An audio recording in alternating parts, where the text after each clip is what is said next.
So we've already talked about three-sided and four-sided polygons. Let's now talk about five-sided polygons. Those five-sided polygons are called pentagons. In fact, if you think about it, there's a very large fancy building called the Pentagon, which is the headquarters of the United States Department of Defense. It's called the Pentagon for obvious reasons, and one of them is it's a five-sided polygonal figure. For those of you familiar with the Bible, it turns out that the first 5 books of the Old Testament are often known as the Pentateuch. So we see P-E-N-T-A at the beginning of that word, just like we have at the beginning of the word pentagon. Now, we can move on to six-sided polygons as well. They have a special name, and they're called hexagons. You may have heard people working with nuts and bolts refer to a hex nut. That's because a hex nut has exactly 6 sides. And 7-sided polygons are known as heptagons. Now, I have to admit, I don't do much with heptagons, and I'm guessing most of you don't either. But I wanted to make sure you knew the name, 7-sided polygons. They're called heptagons. Next, we have the 8-sided polygons, and they're known as octagons, which is a bit familiar when you think of something like an octopus, which has 8 tentacles.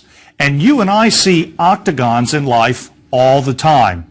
If you think about stop signs, for example, in the United States, they are all octagonal in shape. Also, not so well known are the 9-sided polygons, which are known as nonagons. Again, they're not very common, but I wanted you to see their name at the very least. And for our purposes, I'm going to lastly go to 10-sided polygons. They're called decagons. Now that name should make pretty good sense. There are lots of ways in which deca or deci are used in the English language. Of course, our usual number system is called the decimal number system, and that DECI refers to the fact that the system we work in is a base 10 system. And of course, there are words like decade, which span 10 years, and it has that DECA at the beginning. And the Olympic decathlon event contains 10 sports. And believe it or not, December begins with DEC because it was at one time the 10th month in our calendar. So hopefully you'll be able to remember that 10-sided polygons are called decagons for a reason. Now, we could continue on with these kinds of names and do it for the whole lesson if you wanted, but I think we've seen enough of these vocabulary terms which tell us about how many legs a given polygon has. Now, I know I've thrown a lot of vocabulary words at you in this lesson already, but let me mention one other very important term when it comes to polygons. A polygon is called a regular polygon if it is equiangular and equilateral. In other words, all the angles have the same measure and all the sides have the same length. So, for example, a square is a regular polygon. The stop signs here in the U.S. that I mentioned a few moments ago are regular octagons. And that Pentagon building I mentioned a moment ago is a regular pentagon, and so on. Now, before we go any further with this lesson, let's take a bit of time to just practice recognizing polygons based on the number of sides they contain and whether or not they're regular. So, let's begin with the following example. I want you to name the type of polygon that you see here. Well, first, notice that there are exactly 6 sides in this polygon, and that means that we are definitely working with a hexagon in this example. Also, it appears that all the sides are the same and that all the angles are the same.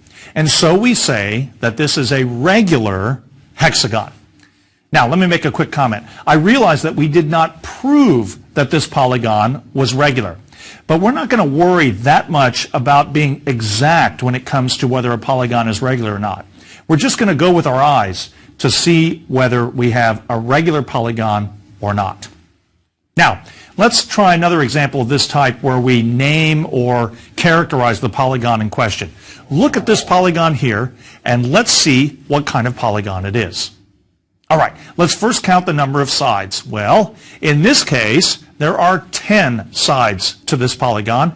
Do you remember what kind of polygon it is then? It is a decagon. Now, the next question to ask is it a regular decagon or not? Well, of course not. In particular, it has one edge which is clearly much longer than the others.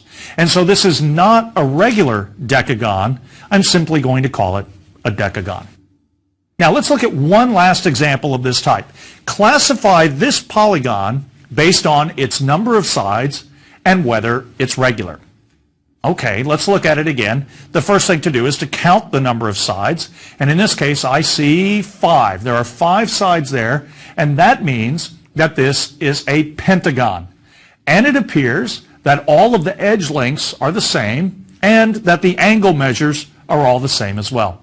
And so, I'm going to characterize that polygon as a regular pentagon. Now, I'd like to turn a corner and focus on a really nice result that is most easily seen with regular polygons. It turns out that we know the sum of all the degrees of all the angles inside any regular polygon. Remember how we talked in our previous lesson about triangles and squares, and we knew that there were 180 degrees for all of the angles of a triangle and 360 degrees for all the angles in a square or a rectangle? Well, it turns out we can come up with the same kind of result for any polygon, no matter how many sides it has. Here's the result. The total sum of all the degrees of all of the angles in any regular polygon is exactly 180 times the number which is 2 less than the number of legs. So, for example, a square has 4 right angles inside it, so we know that the total of the degrees of all of those angles is 4 times 90 over, or 360 degrees. But that's the same as saying 180 times 4 minus 2. Where is the 4 minus 2 coming from? The 4 is the number of sides of the square, and then we always subtract 2 in these kinds of problems. And if I do the arithmetic there, I have 180 times 2, because I have to do the 4 minus 2 first, and 180 times 2 is 360. Now, let's look at something like a pentagon. Well, a pentagon has 5 legs, and 5 minus 2 equals 3. And that means that the sum of all the degrees of all the angles in a regular pentagon is exactly 180 times that 3 that we calculated just a moment ago. And if you find 180 times 3, you will get 540 degrees. And so every regular pentagon you write down has a total sum of 540 degrees for all of the angles that are created in that pentagon. Now, with that in mind, let's try another example of our own. Let's find the total measure of all of the angles in a regular octagon. And I'm going to suggest here that if you'd like, calculate this yourself, pause the lesson at this time, and then come back when you think you have the answer, and we'll check it together. Okay, in the case of an octagon, we have 8 sides. That's what the octagon has, just like an octopus has 8 tentacles. And 8 minus 2 equals 6. So the measure of all of the angles in a regular octagon is going to be 180 times that 6. And now you have to do maybe a little bit of long multiplication to work through that. But 180 times 6 is equal to 1,080 degrees. So the total of all the measures of all the angles in a regular octagon is 1,080 degrees. And that's it. That's all there is to calculating that number. Well, I could go on with facts about polygons, but I'm actually going to finish that discussion about polygons at this point. Let's now transition to one of the most important two-dimensional geometric figures that is not a polygon, and that figure is the circle. Now, let me start with a working definition of a circle. A circle is a set of points in the plane which are equidistant, the same distance away from a fixed point that we call the center of the circle. Now, it's important to understand 2 things just from that definition.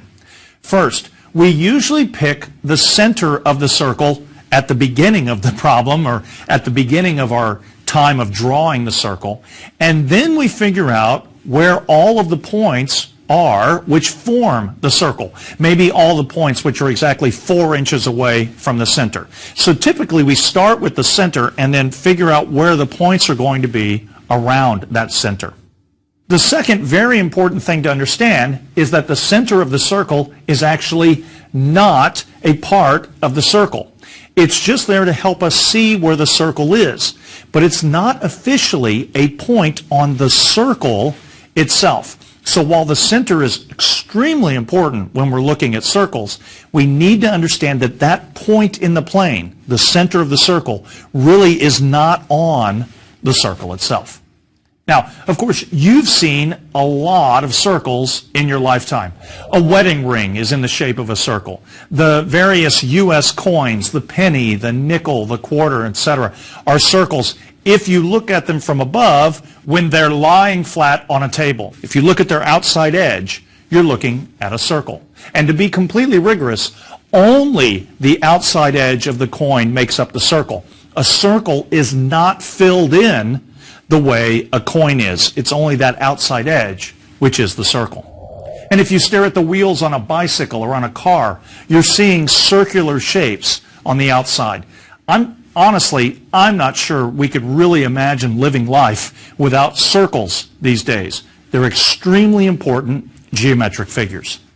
Now, also, thanks to the definition I've given you, it's easy to draw a circle, or at least a shape that's extremely close to the shape of a circle with just a piece of paper and a pencil and a piece of string.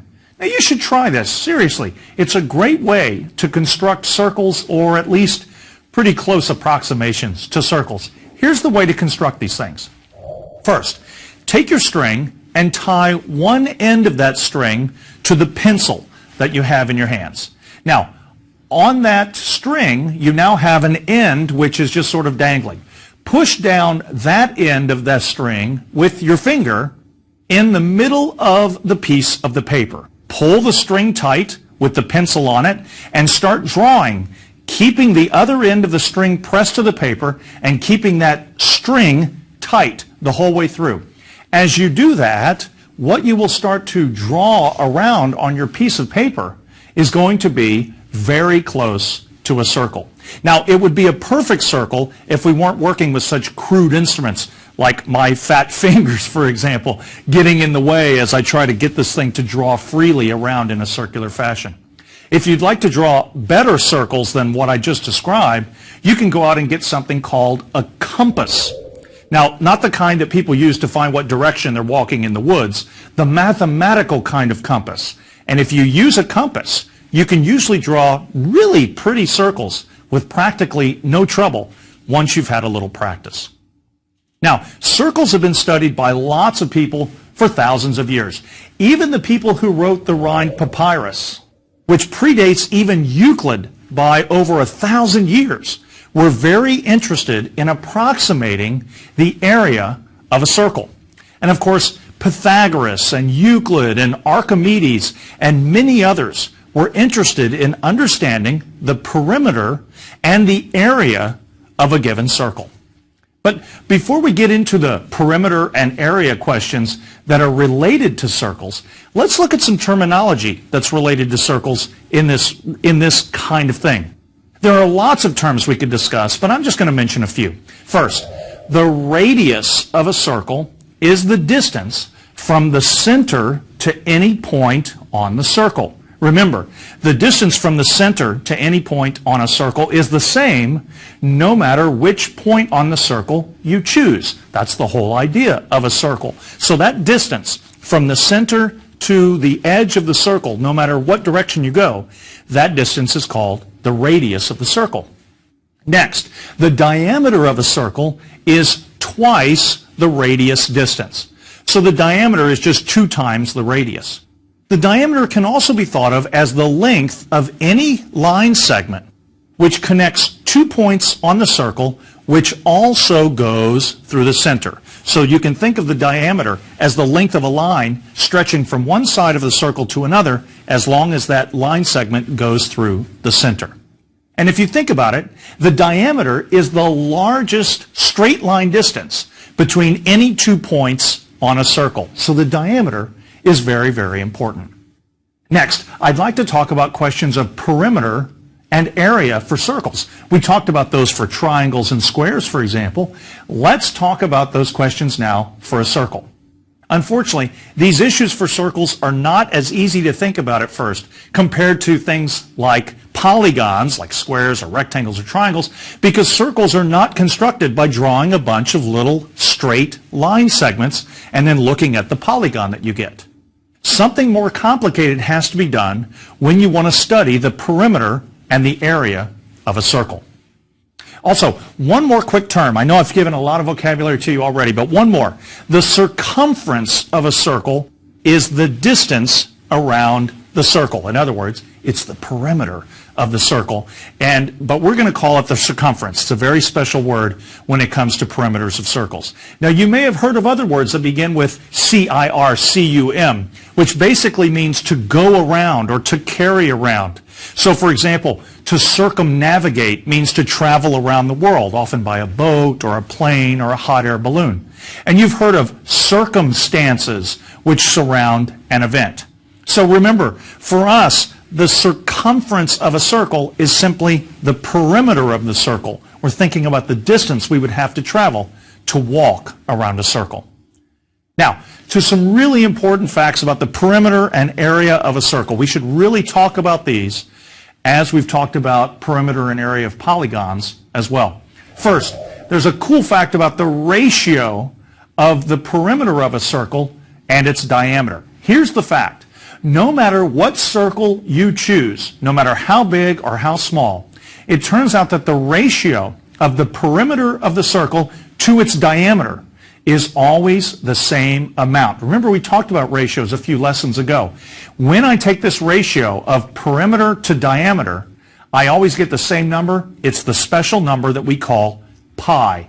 And that thing is going to happen. That pi value for the ratio is going to be coming up no matter what circle you choose. In fact, many people define the number pi as this ratio of the perimeter of the circle to its distance, to its diameter. It's very, very interesting to see pi arise in that way. In fact, you can even try to calculate or estimate pi yourself. Take a circle, any circle, make sure it's of decent size, not a penny, for example.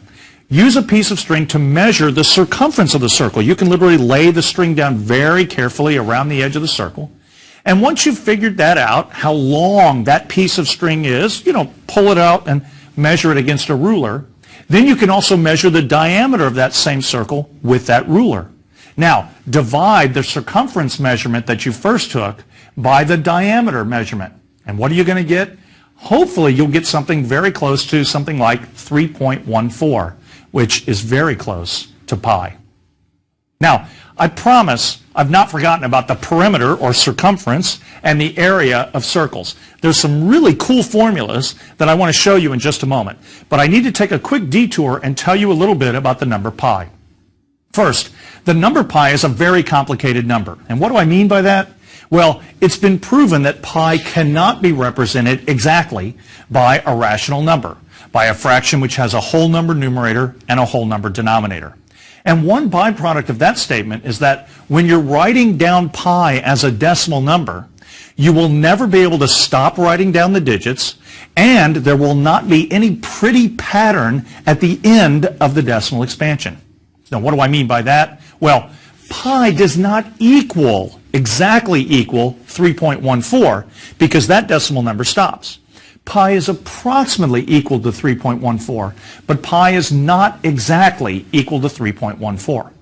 Also, pi cannot be written exactly as the fraction 22 over 7, although it's close to 22 over 7. But I know that pi cannot equal 22 over 7 because 22 over 7 has a nice, pretty pattern when I write down its decimal number. In fact, 22 over 7 is equal to 3.142857, 142857, 142857, and so on. And that 142857 just keeps going and going and going. But pi has been proven to not have such a pattern. It cannot have it. It's not allowed to have a pretty pattern like that. And so pi actually is an infinite decimal number. It just keeps going on forever without a pretty pattern. In fact, it starts out as 3.141592653589793238846 ... And you can see that this is pretty close to 3.142857142857142857, at least for the first few digits. But they're not exactly equal. And so pi is not exactly 22 over 7, but it's close. Now, you might be saying to me, hey, wait a minute, someone taught me a long time ago that pi equals 22 over 7. Well, if they did, they were wrong. What is true to say is that pi is close to 22 over 7, but it is not equal to 22 over 7. Now, of course, lots of people have been trying to approximate pi for some time. The Rhind papyrus seems to indicate that the writers of that document felt that pi equaled 256 over 81, and the decimal expansion of 256 over 81 starts out 3.16049. So it's an okay approximation, but not the best. Some believe that Babylonian mathematicians in the 19th century BC felt that pi was approximately 25 over 8, which is 3.125. Again, not a bad approximation. It was Archimedes in the 3rd century BC who stated that pi had to be between 223 over 71 and 22 over 7, which are the two numbers that start out 3.140845 and so on, and 3.142857. He did this by carefully studying a 96-sided polygon, which is some very close approximation to a circle if you think about it. So Archimedes definitely had pi sandwiched between these two fractions, but he never said that pi equaled either one of them, and he definitely never said that pi equaled 22 over 7. And Ptolemy in the 2nd century AD chose to go beyond what Archimedes did, and he studied a 360-sided polygon to try to make it look very, very close to a circle. Can you imagine doing that? In the process, he determined that pi was approximately 3.1416666, which is a pretty good improvement to what Archimedes had done, but it's still just an approximation to the exact value of pi. Now, I'm not going to say anything more about approximations to pi at this point. It's a very interesting historical study to do, to look at those who have studied these approximations. But all I'm going to tell you today is that many mathematicians now know the exact value of pi up to several million, if not a billion, digits. Of course, after a while, it's just overkill to know pi up to, let's say, a million digits. In fact, for our purposes for the rest of this lesson, we're going to just use the approximations 3.14 or 22 over 7 in our calculations. Just remember, they're only approximations. Now, let's get to the circumference, which is the perimeter, and the area formulas for a circle. They're both very important that we know these. They both have pi in them, and both are, I think, pretty easy to remember. Here's what those two formulas say. If you have a circle with radius r, then the circumference of the circle, which we will call c, is equal to 2 times pi times r. And the area of that same circle, which we'll call a, is going to equal to pi times r to the 2nd power, or pi r squared. And that's it. So let's do a few calculations with these two formulas to make sure we have them down. First, let's find the circumference and the area of a circle with radius 10 centimeters. And I want us to use 3.14 here as our approximation for pi. Well, we just need to use the two formulas that I just mentioned. C for the circumference equals 2 times pi times r, and A for the area equals pi times r squared. What is r in this problem? It's just 10. So we can approximate the circumference and the area directly by using 3.14 for pi. C is going to be approximately 2 times 3.14 times the 10. 10 was the radius, or r. And when you start multiplying that out, 2 times 3.14 is 6.28, and 6.28 times 10 is going to give you 62.8 centimeters. So that's the perimeter, if you will, or the circumference of your circle. What's the area? Well, the area is pi r squared, and that means approximately we have 3.14 for pi times 10 squared, or 3.14 times 10 times 10. And that's the same as 3.14 times 100, because 10 squared is 100, and 3.14 times 100 is equal to 314 square centimeters. And we're done. Now, let's look at another example. Here's a word problem that involves circles. Mary has a circular pool in her backyard which has a radius of 14 feet. She needs to cover the bottom of the pool with a special fabric that's resistant to tearing or to ripping. You don't want all that water to leak out of the bottom of the pool. Should she calculate the circumference or the area of the pool to figure out how much fabric to buy? And I'm going to suggest here that we use 22 over 7 as our approximation of pi in order to figure out the answer.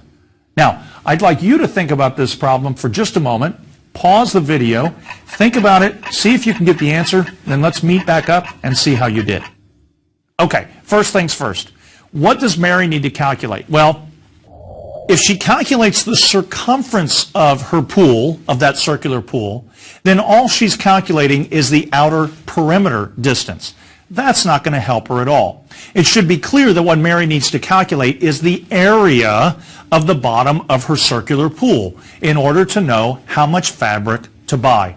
So just knowing the circumference is just not going to help her, because that's just going to tell her how long the outer edge of the pool is. So now we can help Mary approximate the area of the bottom of her pool in order to figure out how much fabric she needs to buy to cover the bottom of that pool surface. So the area, remember, has a formula for a circle. It's pi times r squared. What is r in our case here? Well, it was 14. We were told that the radius was 14. So the area of this circular bottom pool, if you will, is going to be approximately 22 over 7 for the pi times 14 squared. 14 was the radius. And that means we have 22 over 7 times 14 times 14. Now, if you work with this multiplication as if you were working with multiplication with fractions, and you rewrite the 14s as 14 over 1, what you're going to find is the following. You can do some cancellation between the 7 in the denominator and the first 14 in the numerator. And when you do, you're going to actually find that 22 over 7 times 14 is the same as 22 times 2 times 14, which equals 44 times 14, which equals 616 square feet. So Mary needs to be sure to buy enough fabric to cover at least 616 square feet at the bottom of this pool. Now, by the way, did you see how we used lots of the skills that we've already learned in this course? Doing some of these cancellation with fractions, multiplying multi-digit whole numbers, they both came into play. This material, this fundamentals of mathematics material, really builds on itself as you work through this course. And I hope that you're gaining confidence as we continue to work through this material on arithmetic and how it relates to these geometric questions. Now, I'd like to move forward then and think about the following example. Let's find the circumference and area of a circle with a diameter of 12 inches. And let's use 3.14 to approximate pi. Now, I'd like you to think about this, but I want you to be careful because I've thrown in a little twist in this problem. So pause the video, think about it, and let's come back together. Now, this example is actually more of an example about reading and carefully reading word problems than it is about mathematics. Did you notice that I did not give you the radius of the circle? I gave you the diameter. So I was trying to see if you would catch that as you worked through this word problem. What do you then do if you want to find the circumference and the area of a circle when you're given the diameter? Should you just throw up your hands and quit? Of course not. If the diameter is 12 inches, what is the radius then? Well, it's 1/2 of that 12. Remember, the diameter is 2 times the radius. And so the radius here is 1/2 of 12, which is just 6. So r equals 6 in this problem. And now that you've done that little bit of extra work, you can find the circumference and the area easily. The circumference is 2 times 3.14 that we're using for pi times the 6, that's the radius. And if you multiply that through, 2 times 3.14 is 6.28. So I now have 6.28 times 6. Multiplying that gives me 37.68 inches. That's the circumference. What about the area? Well, it's going to be pi, which we're using 3.14 here as an approximation, times 6 squared, because the radius is 6. And that's the same as 3.14 times 36, and that's the same as 113.04 square inches. Well, we've come to the end of this lesson, and I just want to say that there's much more we could have talked about in terms of geometry. There are more two-dimensional objects that we could have studied, and we haven't even started talking about three-dimensional objects, pyramids and spheres and so on. After all, there are full one-year courses in high schools devoted just to geometry. I just wanted to try to whet your appetite for this kind of mathematics just a bit. My hope in sharing these facts about geometry with you is that you gain an appreciation for how geometry and arithmetic really interact with one another. Next time, we're going to talk about another area of mathematics known as number theory, and we'll return to our arithmetic skills at that point.